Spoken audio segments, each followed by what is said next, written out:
Assalamualaikum warahmatullahi wabarakatuh. Kami dari kelompok 10 akan mempresentasikan materi mengenai hubungan ketenagakerjaan. Sebelumnya, izinkan kami memperkenalkan anggota kelompok kami. Yang pertama ada Sumi, ada Galuh, ada Hana, dan ada Kisti. Hubungan kerja. Hubungan kerja adalah hubungan antara dua belah pihak, yaitu pihak pekerja dan pengusaha. Dilihat dari segi hukum, hubungan kerja adalah hubungan antara buruh dan majikan yang terjadi setelah diadakan perjanjian kerja, di mana buruh menyatakan kesanggupannya untuk bekerja pada majikan dengan menerima upah dan majikan menyatakan kesanggupannya untuk memperkerjakan buruh dengan membayar upah. Dari definisi di atas, terdapat 3 unsur yang harus dipenuhi dalam hubungan kerja. Yang pertama adalah pengusaha atau majikan. Yang kedua, pekerja atau buruh. Dan yang ketiga adalah perjanjian antara pekerja dengan pengusaha. Hubungan ketenagakerjaan. Hubungan ketenagakerjaan merupakan hubungan berkesinambungan antara sekelompok karyawan dengan manajemen perusahaan, memungkinkan para karyawan membentuk suatu perkumpulan atau organisasi yang dinamakan serikat karyawan atau serikat pekerja. Terbentuknya serikat karyawan ini dikarenakan rasa ketidakpuasan karyawan terhadap berbagai kondisi perusahaan. Hubungan ini meliputi negosiasi kontrak tertulis menyangkut gaji, jam kerja, ketentuan kerja, dan interpretasi serta pelaksanaan kontrak selama jangka waktu berlakunya. Berikut merupakan dasar hukum ketenagakerjaan. Yang pertama ada Undang-Undang Nomor 13 Tahun 2003 tentang Ketenagakerjaan. Lalu ada Undang-Undang Nomor 21 Tahun 2000 tentang Serikat Pekerja atau Serikat Buruh. Lalu, ada hak perusahaan terhadap karyawan. Perusahaan memiliki hak yang tercantum dalam uraian Undang-Undang Ketenagakerjaan, yakni dalam Undang-Undang Nomor 13 Tahun 2003 tentang Ketenagakerjaan. Hak-hak tersebut antara lain adalah sebagai berikut. Yang pertama, perusahaan berhak atas hasil dari pekerjaan karyawan. Yang kedua, perusahaan berhak untuk memerintah atau mengatur karyawan atau tenaga kerja dengan tujuan mencapai target. Dan yang terakhir, perusahaan berhak melakukan pemutusan hubungan kerja atau PHK terhadap pekerja jika melanggar ketentuan yang telah disepakati sebelumnya. Lalu, ada hak karyawan terhadap perusahaan. Yang pertama, menjadi anggota serikat tenaga kerja. Hak ini tercantum dalam Undang-Undang Nomor 13 Tahun 2003 Pasal 104 terkait serikat pekerja dan Undang-Undang Nomor 21 Tahun 2000 mengenai serikat pekerja.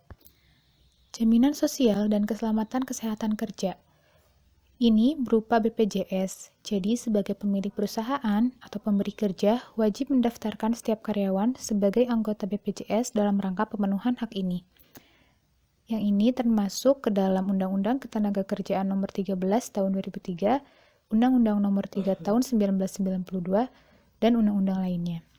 Lalu yang ketiga, menerima upah yang layak. Hal ini tercantum juga dalam Undang-Undang Nomor 13 Tahun 2003, Peraturan Pemerintah Tahun 1981, dan yang paling baru adalah Permenaker Nomor 1 Tahun 2017.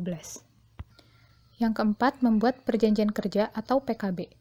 Hak karyawan atau pekerja ini tercantum dalam Undang-Undang Ketenagakerjaan Nomor 13 Tahun 2003 dan juga Undang-Undang Nomor 21 Tahun 2000. Karyawan yang telah bergabung dalam serikat kerja memiliki hak untuk membuat perjanjian kerja yang dilaksanakan berdasarkan proses musyawarah. Yang kelima, hak atas perlindungan keputusan PHK yang tidak adil. Setiap karyawan berhak mendapat perlindungan dan bantuan dari pemerintah melalui Dinas Tenaga Kerja bila mana mengalami PHK yang tidak adil. Dan yang keenam, hak karyawan perempuan seperti libur PMS atau cuti hamil. Perusahaan atau pengusaha dilarang memperkerjakan perempuan hamil yang bisa berbahaya bagi kandungannya dan dirinya sendiri. Dalam pasal 82 ayat 2 Undang-Undang Nomor 13 Tahun 2003 juga menyebutkan perihal hak cuti keguguran. Selanjutnya, Undang-Undang Nomor 3 Tahun 1992 mengatur tentang hak biaya persalinan yang bisa didapat oleh karyawan. Pasal 83 Undang-Undang Nomor 13 Tahun 2003 juga masih membicarakan mengenai hak karyawan perempuan, yakni terkait hak menyusui. Terakhir adalah hak cuti menstruasi yang diatur dalam Pasal 81 Undang-Undang Nomor 13 Tahun 2003. Yang terakhir, pembatasan waktu kerja, istirahat, cuti, dan libur. Dalam Undang-Undang Ketenagakerjaan, Pasal 79, hak ini dicantumkan secara jelas, perusahaan wajib memberi waktu istirahat dan cuti kepada setiap karyawan. Secara jelas misalnya, terkait waktu istirahat, disebutkan bahwa karyawan memiliki hak untuk mendapatkan istirahat antara jam kerja minimal setengah jam setelah bekerja selama 4 jam. Selanjutnya, ada kewajiban perusahaan terhadap karyawan. Yang pertama, menyediakan jaminan ketenagakerjaan. Setiap perusahaan yang memperkerjakan pegawai harus menyediakan jaminan ketenagakerjaan kepada pegawainya. Bentuk jaminan ini diturunkan dalam bentuk jaminan sosial yang bekerja sama dengan BPJS Ketenagakerjaan. Bagi pekerja yang tidak mendaftarkan pekerjaannya akan mendapatkan hukuman berupa sanksi tertulis, teguran, dan juga sanksi administratif. Yang kedua, memberikan waktu istirahat. Hal ini sesuai dengan Pasal 79 Undang-Undang Ketenagakerjaan. Dijelaskan, setiap pekerja bisa mendapatkan waktu istirahat sekurang-kurangnya setengah jam setelah bekerja selama 4 jam secara terus-menerus. Lalu berikutnya ada membayarkan upah. Dalam hal ini, pemberian upah tenaga kerja sesuai dengan Pasal 88 Undang-Undang Ketenagakerjaan. Untuk besaran upah ini tidak boleh lebih rendah dari upah minimum yang ditetapkan oleh pemerintah. Dalam hal besaran upah, pemberi kerja harus memperhitungkan pengalaman, tingkat pendidikan, kemampuan, dan juga kecakapan pekerja untuk mengerjakan sebuah pekerjaan. Dan yang terakhir, memberikan waktu beribadah. Dalam Undang-Undang Ketenagakerjaan juga diatur mengenai hak pekerja dalam melakukan ibadah sesuai dengan agama yang dianutnya pada Pasal 80. Setiap pengusaha wajib memberikan waktu yang cukup agar pekerjanya bisa melakukan ibadah sesuai agamanya. Lalu, di sampingnya, ada kewajiban karyawan terhadap perusahaan. Menjalankan pekerjaan sesuai dengan kewajibannya, menjaga ketertiban demi kelangsungan produksi, menyalurkan aspirasi secara demokratis, mengembangkan keterampilan dan keahliannya serta ikut memajukan perusahaan dan memperjuangkan kesejahteraan anggota beserta keluarganya. Lalu melaksanakan ketentuan yang ada dalam perjanjian kerja bersama. Hal ini sesuai dengan bab 6 Hubungan Industrial Pasal 102 Ayat 2. Lalu selanjutnya ada serikat pekerja. Menurut Undang-Undang Nomor 21 Pasal 4 Ayat 1 Tahun 2000 tentang Serikat Pekerja, serikat pekerja adalah organisasi yang dibentuk dari, oleh dan untuk pekerja baik di perusahaan maupun luar perusahaan yang bersifat bebas, terbuka, mandiri, demokratis, dan bertanggung jawab guna memperjuangkan, membela serta melindungi hak dan kepentingan pekerja serta meningkatkan kesejahteraan pekerja dan keluarganya. Selanjutnya, ada peran serikat kerja. Peran serikat kerja terbagi menjadi 4. Yang pertama, menciptakan tingkat solidaritas yang tinggi dalam satu kesatuan di antara pekerja dengan pekerja, pekerja dengan serikat pekerjanya, pekerja atau serikat pekerja dengan manajemen. Yang kedua, meyakinkan anggotanya untuk melaksanakan kewajiban di samping haknya di organisasi dan di perusahaan, serta pemupukan dana organisasi. Yang ketiga, dana organisasi dibelanjakan berdasarkan program dan anggaran belanja yang sudah ditetapkan. Dan yang terakhir, sumber daya manusia yang baik akan mampu berinteraksi dengan pihak manajemen secara rasional dan objektif. Berikutnya, ada tujuan dan maksud serikat pekerja. Tujuan serikat pekerja adalah memberikan perlindungan, pembelaan hak dan kepentingan, serta meningkatkan kesejahteraan yang layak bagi pekerja dan keluarganya. Sedangkan maksud pendirian serikat pekerja adalah yang pertama, melindungi dan membela hak dan kepentingan pekerja.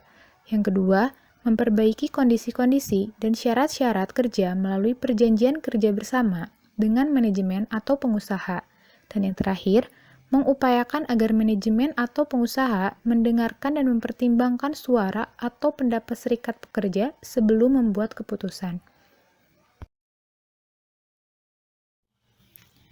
Lalu, setelah mengetahui tujuan dan maksud serikat pekerja, di sini ada prinsip-prinsip serikat pekerja.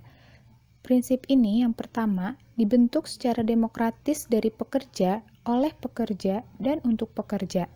Yang kedua, harus tunduk kepada konstitusi dan peraturan perundang-undangan yang berlaku.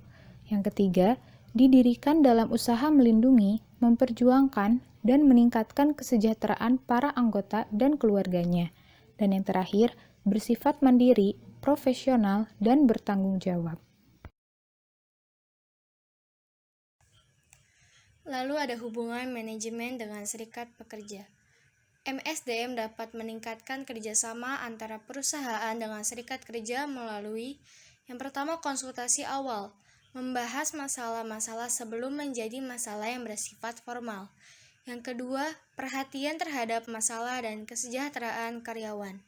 Yang ketiga, panitia-panitia kelompok, yaitu memungkinkan kedua belah pihak yang mencari penyelesaian berbagai masalah yang sering timbul. Lalu yang keempat ada program latihan. Dan yang terakhir ada pihak ketiga.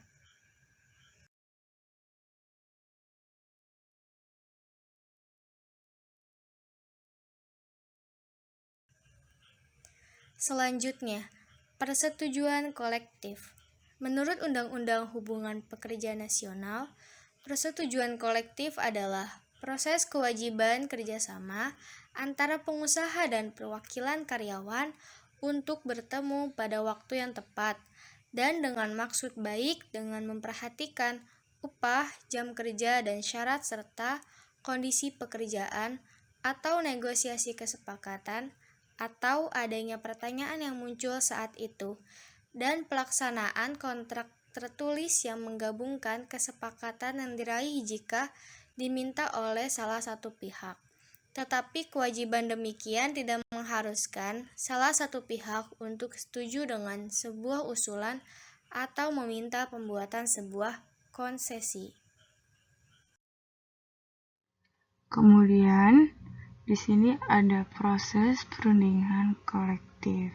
Langkah pertama dalam proses perundingan kolektif adalah mempersiapkan negosiasi. Langkah kedua adalah menetapkan isu-isu yang akan dirundingkan. Penyampaian argumen baik serikat kerja maupun manajemen perusahaan memiliki alat dan argumen yang dapat digunakan untuk meyakinkan pihak lain agar menerima pandangan mereka supaya negosiasi berhasil akhirnya. Akhirnya, manajemen perusahaan dan serikat pekerja biasanya mencapai kesepakatan yang menetapkan aturan main untuk durasi sebuah kontrak. Langkah berikutnya adalah meratifikasi perjanjian catatan umpan balik terhadap dalam kesepakatan. Yang terakhir, ada mengadministrasikan kesepakatan. Lalu ada isu-isu perundingan kolektif. Isu-isu perundingan adalah sebagai berikut. Yang pertama, pengakuan. Yang kedua, hak-hak manajemen. Yang ketiga, jaminan serikat pekerja. Yang keempat, kompensasi. Yang kelima, prosedur keluhan. Yang keenam, jaminan karyawan. Yang ketujuh, faktor-faktor yang berhubungan dengan pekerjaan. Dan yang terakhir, menegosiasikan pekerjaan. Kemudian, hasil perundingan kolektif perjanjian kerja bersama atau PKB.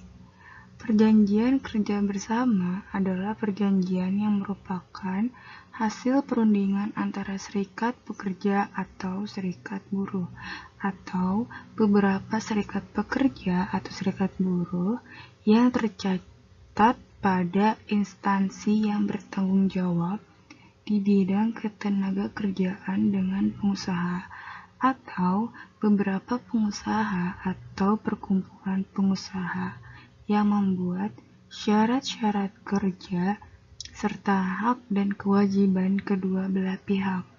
PKB dibuat melalui sebuah perundingan, kemudian didaftarkan pada dinas terkait dan isinya mengikat kedua belah pihak untuk dilaksanakan.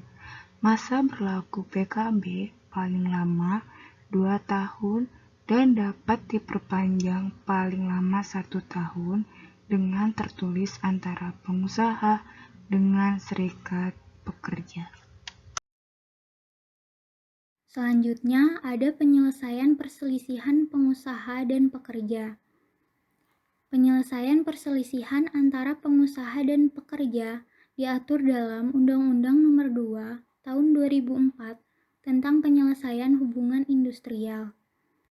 Dalam undang-undang, perselisihan hubungan industrial adalah perbedaan pendapat yang mengakibatkan pertentangan antara pengusaha atau gabungan pengusaha dengan pekerja atau serikat pekerja.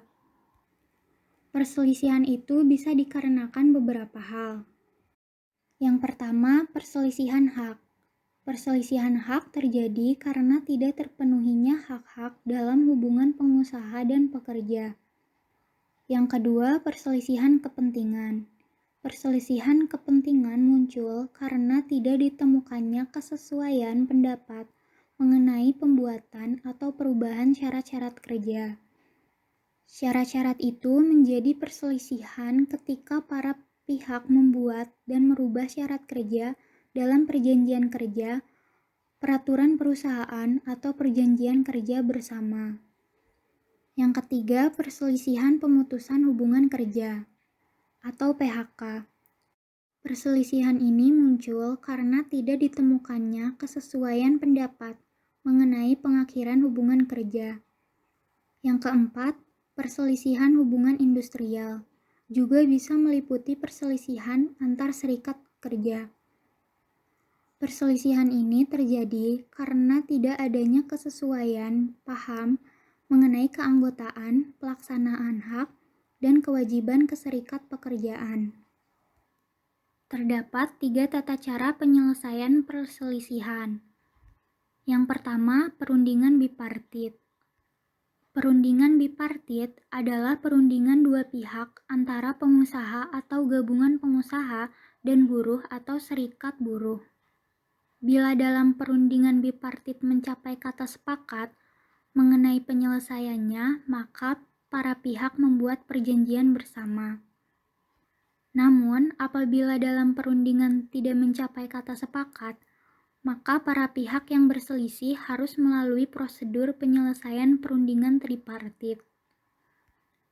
Perundingan tripartit adalah perundingan antara pekerja dan pengusaha dengan melibatkan pihak ketiga sebagai fasilitator dalam penyelesaian perselisihan antara pengusaha dan pekerja. Perundingan tripartit bisa melalui mediasi, konsiliasi, dan arbitrase. Mediasi adalah penyelesaian melalui musyawarah yang ditengahi oleh seorang atau lebih mediator dari pihak depnaker. Dalam mediasi, bila mana para pihak sepakat, maka akan dibuat perjanjian bersama. Namun, bila mana tidak ditemukan kata sepakat, maka mediator akan mengeluarkan anjuran secara tertulis. Jika anjuran diterima, kemudian para pihak mendaftarkan anjuran tersebut ke PHI atau Pengadilan Hubungan Industrial. Namun, apabila para pihak atau salah satu pihak menolak anjuran, maka pihak yang menolak dapat mengajukan tuntutan kepada pihak yang lain melalui PHI. Konsiliasi adalah penyelesaian melalui musyawarah yang ditengahi oleh seorang konsiliator, yang dalam ketentuan Undang-Undang PHI adalah pegawai perantara swasta, bukan dari depnaker. Konsiliator ini ditunjuk oleh para pihak. Seperti mediator, konsiliator berusaha mendamaikan para pihak agar tercipta kesepakatan antara keduanya. Bila tidak tercapai kesepakatan, konsiliator juga mengeluarkan anjuran. Lalu arbitrase. Arbitrase merupakan penyelesaian perselisihan di luar PHI atas perselisihan kepentingan dan perselisihan antar serikat buruh dalam suatu perusahaan. Dapat ditempuh melalui kesepakatan tertulis yang berisi bahwa para pihak sepakat untuk menyerahkan perselisihan kepada para arbiter. Keputusan arbitrase merupakan keputusan final dan mengikat para pihak yang berselisih. Dan para arbiter tersebut dipilih sendiri oleh para pihak yang berselisih dari daftar yang ditetapkan oleh Menteri Tenaga Kerja. Lalu, cara yang terakhir adalah pengadilan hubungan industrial. Bagi pihak yang menolak anjuran mediator dan juga konsiliator, dapat mengajukan gugatan ke PHI. Tugas PHI antara lain mengadili perkara perselisihan hubungan industrial, termasuk perselisihan PHK, serta menerima permohonan dan melakukan eksekusi terhadap perjanjian bersama yang dilanggar.